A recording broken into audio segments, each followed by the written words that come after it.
sa babangag siya. 40 days! Delubyo. Todo na to!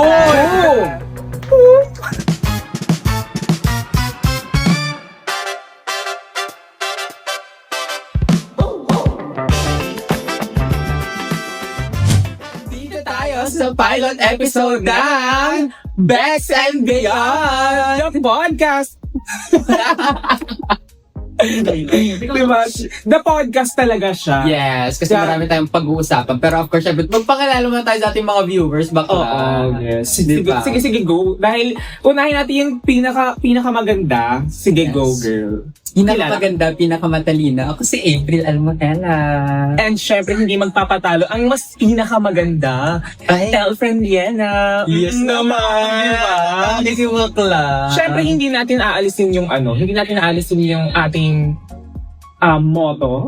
Ano to? Dahil ang Bex and Beyond the podcast ay may motto. Yes, what's our motto? Yes, dahil sa spaceship. Isasakay kita. Boom!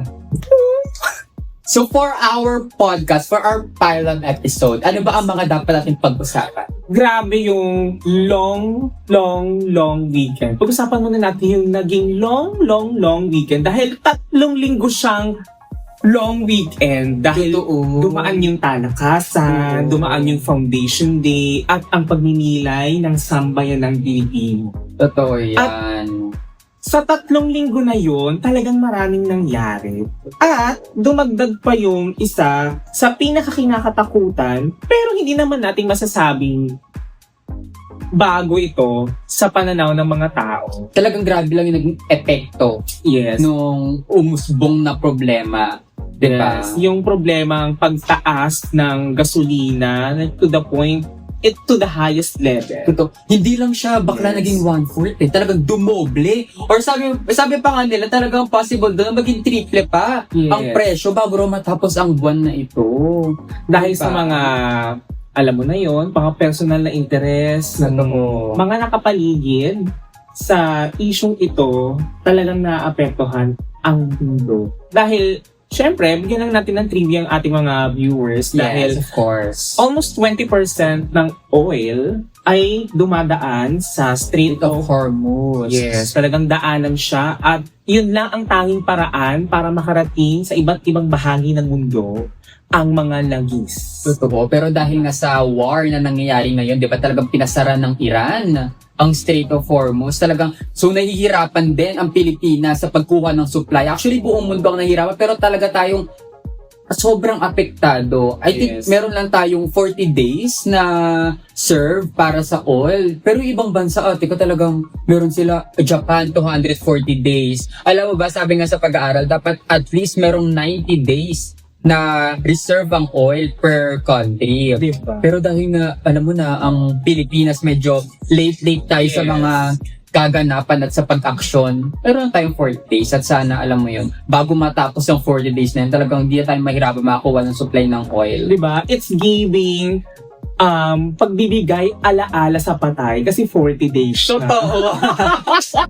Grabe yung pa 40 days naman ang Totoo. gobyerno sa atin. Tipong after ng 40 days, tapos tayo magmilay-milay. Oo, na para bang ang atake na natin, mga unti-unti na tayo nagwawala sa EDSA. Wala Oo. na tayong gas. Like, Diyos ko, ano na lang ang magiging buhay natin kung wala ang krudo, wala ang langis sa bawat Oo. kilos ng mamamayan. Kasi nga naman, napaka-importante talaga sa atin ng langis, ate ko. Oo. Pagpapasok pa lang tayo rito sa eskwelahan, jeep, motor, diba, kotse, LRT, lahat talaga ginagamitan ng langis. So kung mawawala to, ay ate ko, good luck sa mamamayang Pilipino. At talagang nakita natin sa mga nakalipas na linggo, yung mga pinagdaanan ng ating mga commuter, lalo na ang ating mga tsuper, na talagang umaasa lang sa kakarampot na nakikita nila sa pang-araw-araw nilang ikinabubuhay, lalo na sa mga pamilya na meron sila. Totoo. Kaya nga parang ako, napapaisip ako, kung mawawala ang langis dito sa Pilipinas, sa tingin mo, Mare,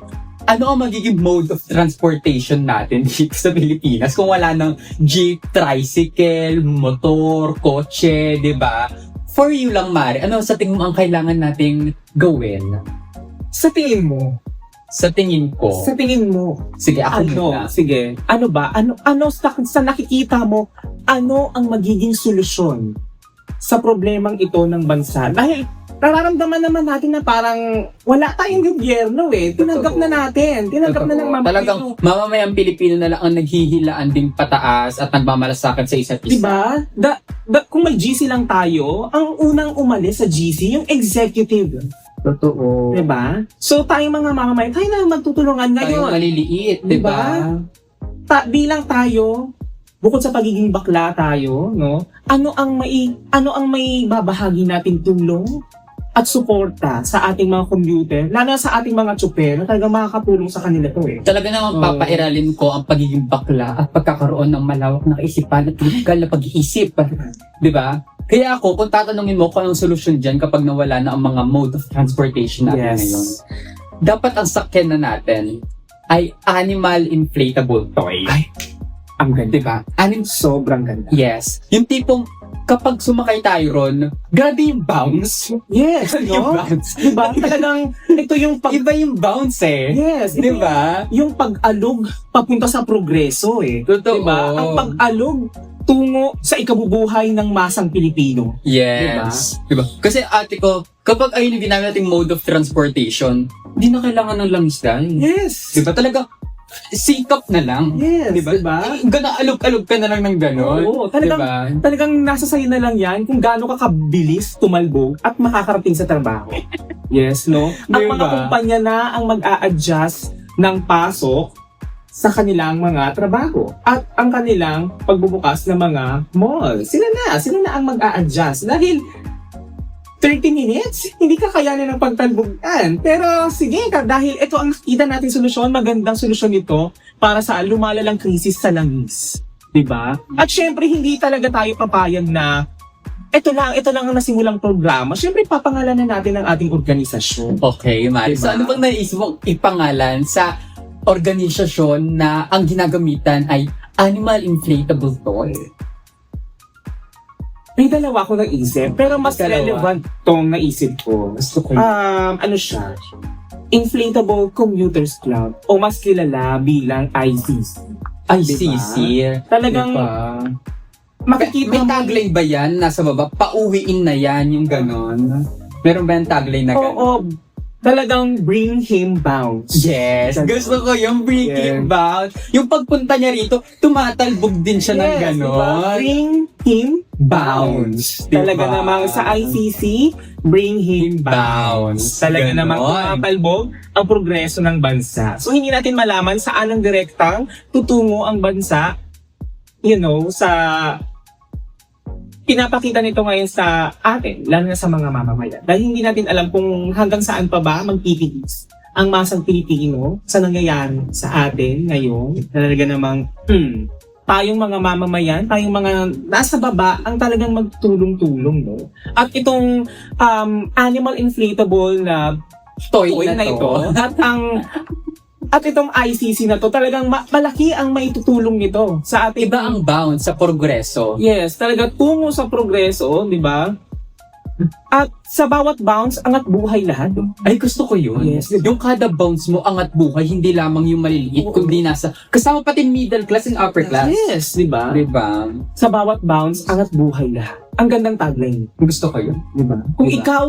ikaw bilang tatakbong presidente ng bansa, no? Talagang ang pangalan mo, tagline, sa bawat bounce, Angat buhay lahat. Diba? Diba?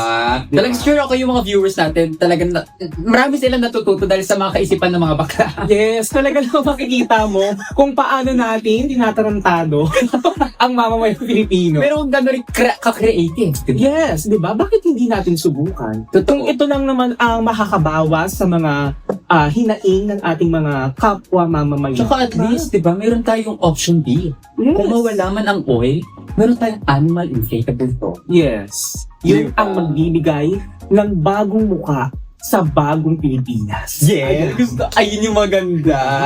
Tapos yung mukha niya, since inflatable toy siya, crocodile? Crocodile kang animal inflatable toy na Pwede. mukha. Ganun, no? Buhaya. Diba? Diba? Kasi kung meron ng bagong Pilipinas, tayo ang tagline natin, ang pag-bounce ng bagong Pilipinas. Diba? Kasi nga sa every bounce, angat buhay lahat.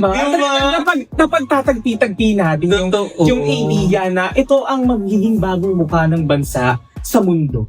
Yeah. Baka hindi lang tayo umangat tayo sa third world country. Diba?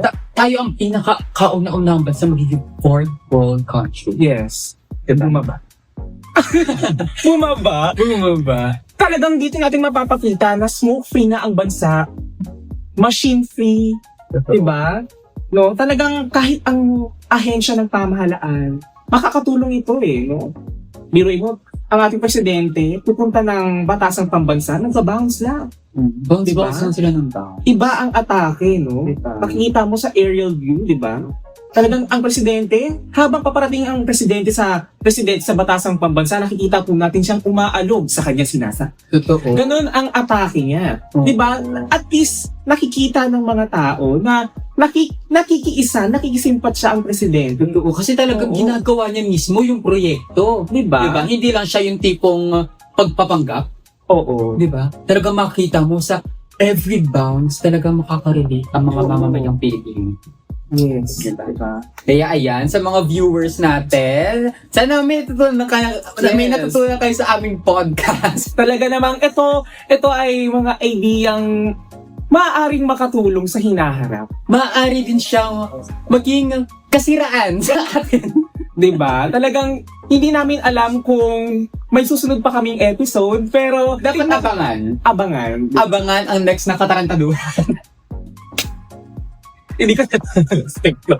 Pero ayun nga, dahil mukhang medyo napapahaba na ang kwento natin, kailangan na nating tapusin sa session na to. Totoo. At sige, bigyan na natin ng closing remarks ang ating mga viewers. So, ang ating closing remarks ngayon, tandaan, sa every bounce, angat buhay lahat. dahil sa bounce, ito ang bagong Pilipinas. Ayan. Ayan.